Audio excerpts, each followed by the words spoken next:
puro-puro sa mga kaway. Salamat po Panginoon. Salamat. Salamat. Amen. Amen. Page 56. Tapos na tayo sa pag-awit. Page 56. Tayo ay... Ate, nasa na yung 56 dyan? Ito pa, pagkakulang. Akin na pa. Hindi kay ate, opo, 56 po. Kaya, tapos na tayo dun sa pagbabahagi, kung mapansin nyo. Oo. Tama po yun. Ano nga, 56. 56. Tapos na tayo sa pagbabahagi. Magbigkas na sinaulong talata. Muna pa. Nasa linggo na lang, Pastor Ho. Sa linggo. Pag sa sinaulong talata, kami po nung nasa Bible School, ako po inabot ng 3 years eh. Marami talagang pagsasaulo. Okay. Sa akin Next tayo. dyan. Sa linggo na lang. Sige, parang magre-recite ka Hindi, eh. sa linggo na lang. Sabay-sabay kami, mga kababaihan. Ano bang ating, Okay. mamaya tingnan natin kung ano pwede pinakamaikli lang tayo magsimula. Pinakamaikli ay tumangi si Jesus dyan 10:31. Pagpapatuloy, magbigay tayo ng opinion kung paano lubos na mapapatunayan ng mga sumusunod. Number 1, kasarapan ng pagkain. Ano mapapatunayan? Paano daw mapapatunayan na talagang yung pagkain ay masarap? O yung mabait yung tao, matapat yung kaibigan, mahusay na manlalaro. Okay, simula tayo doon sa number 1 natin. Si Ate Rita. Paikot tayo. Ano sa pagkain? Paano mo mapapatunayang masarap talaga yan? Parang gusto mo siyang kainin na parang hindi ko sabihin ang sarap naman ito. Parang ayaw-ayawan. Yung talagang busog kung busog. Yeah. Sobrang sarap. Yung talaga nakakain mo ng maayos Oo. yan. Talagang Amen. ayawan nga, Yan, ayaw-ayawan. talagang. Yun ay, yung kasing introduction na yan ay related to sa ating lesson to sa likod. Okay, kabaitan ng isang tao, Ate Ate Celia. Celia. Paano mo nalalaman na babait talaga yung isang taong yun? Ay yung mga halimbawa yung mapagbigay o yung mga matulungin. Oo, mapagbigay siya, matulungin. Ano pa? Mapagbigay, matulungin. Lahat na ano, basta mabait. Talagang iba, kakaiba talaga siya. Ate Si Ate Adi. Adi, katapatan ng kaibigan, ito kaibigan ito talaga yung matapat.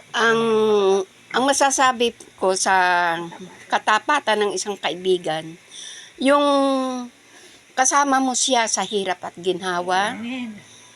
kasama mo siya kung may problema ka, nandyan siya. Hindi siya bibitaw kung ano man yung inyong pinagsamahan na nandoon pa rin. Yan po ating tinatalakay ay related sa Panginoong Jesus. Halos ganyan ang ating Panginoong Jesus.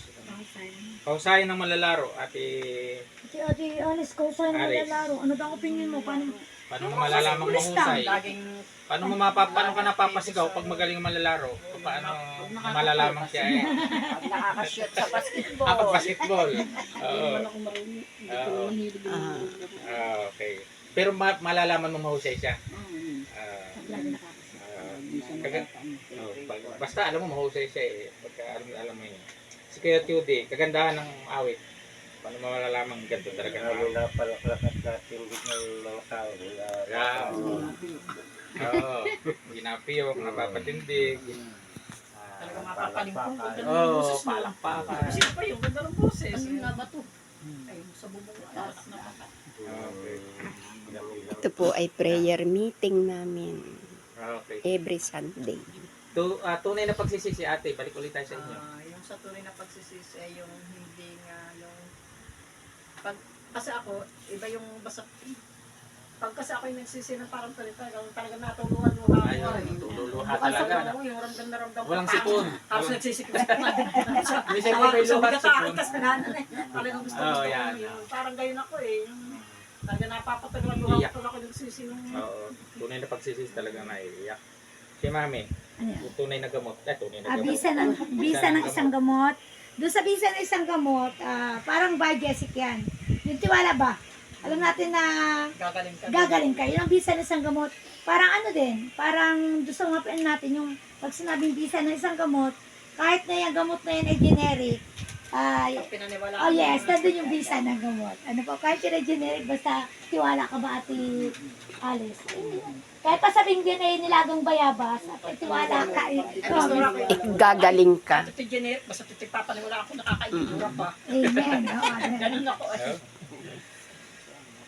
Okay, sige. Luke 19. Lucas, 11.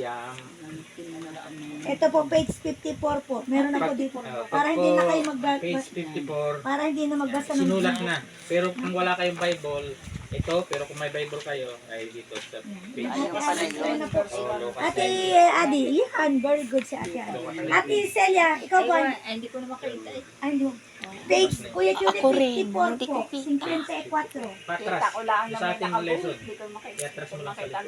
Lahat may babasahin ito. Ah, Yan. Pag wala, dito tayo. ayun, Kuya Julie.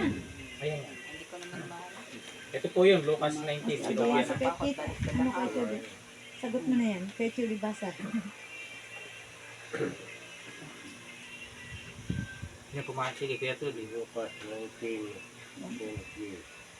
Pumasok dito si Jesus sa Jericho dahil sa nais niyang dumaan doon.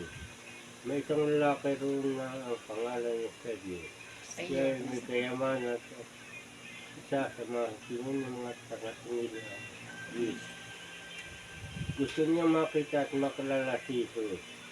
Ngunit dahil sa kanyang kapandakan at sa dami ng tao ay hindi siya magawa. Kaya tumakbo siya sa unahan at umakyat sa isang punong sikomoro upang makita si Jesus. Sapagkat doon siya nadaan. Nang dumaan si Jesus sa lugar na yun, tumingala siya at sinabi, Sergio, bumaba ka agad sapagkat kailangan tumuloy sa bahay mo ngayon. Kaya magmamadring bumanga si Sergio. At masayang masaya na tinanggap si Jesus. Nang makita ng mga tao na doon siya tumuloy, sa bahay ni Sergio ay nagbulong-bulungan sila. Nakituloy siya sa bahay ng isang masamang tao. Doon sa kanyang buhay, tumay Sergio. Bahay. Tumayo Si Sakili. Sergio. at sinabi, At sinabi niya, Panginoon, ibigay ko po sa mga mahihirap ang kalahati ng aking kayamanan. At kung may nadaya akong sinuman, babayaran ko ng 4 na bil ang naginawa ko sa kanya. Sinabi sa kanya ni Jesus, dumating ka na ngayon at kaligtasan sa tahanan ito sapagkat siya ay mula rin sa lahi ni Abraham. Sapagkat akong anak ng tao ay nagparito upang hilapin at iligtas ang naliligaw. Mami, basta yung introduction natin sa likod. Dito po sa Ganito. Page 50, ano po? 53. Babasahin ko po ha. Para dito po sa mapaliwanag. may babae. Hanggang sorry na lang ba? Hanggang sorry na lang ba, Ate Adi? Okay. Umiyak na naman si Itang. Dito po sa may malaking gate. Binugbog na naman siguro ng asawa. Wika ng isang kapitbahay. Ganyan Narelate lang tuloy naman ako yan. dun. Mamaya lang ay hihingi ng sorry si lalaki at normal na naman ang buhay nila, sagot ng kausap. Paulit-ulit na lamang na dinadanas ni Itang ang ganitong paghihirap mula sa asawa.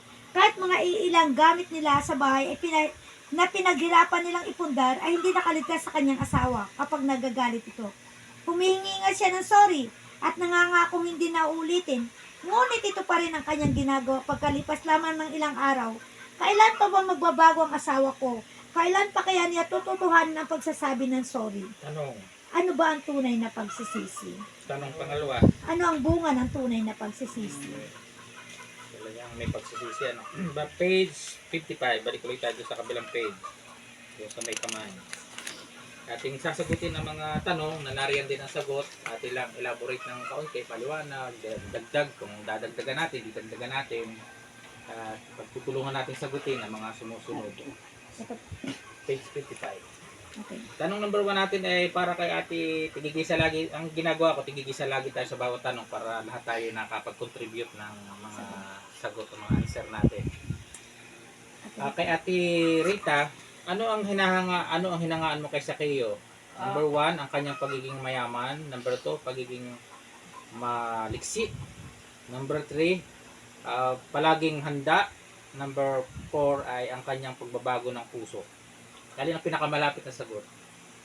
parang sa ako na yun. Pagiging mayaman niya, Hindi, yung kanyang maliksi, pagbabago ng puso. yan, yung kanyang pagbabago ng puso. Ating dagdagan. Kasi lagi natin dadagdagan ng bakit. Bakit kaya? Kasi Bakit po yung- yun ang napili mo? Siya ay, kahit siya naturing ng isang mayamang tao, nung mabalta niya na si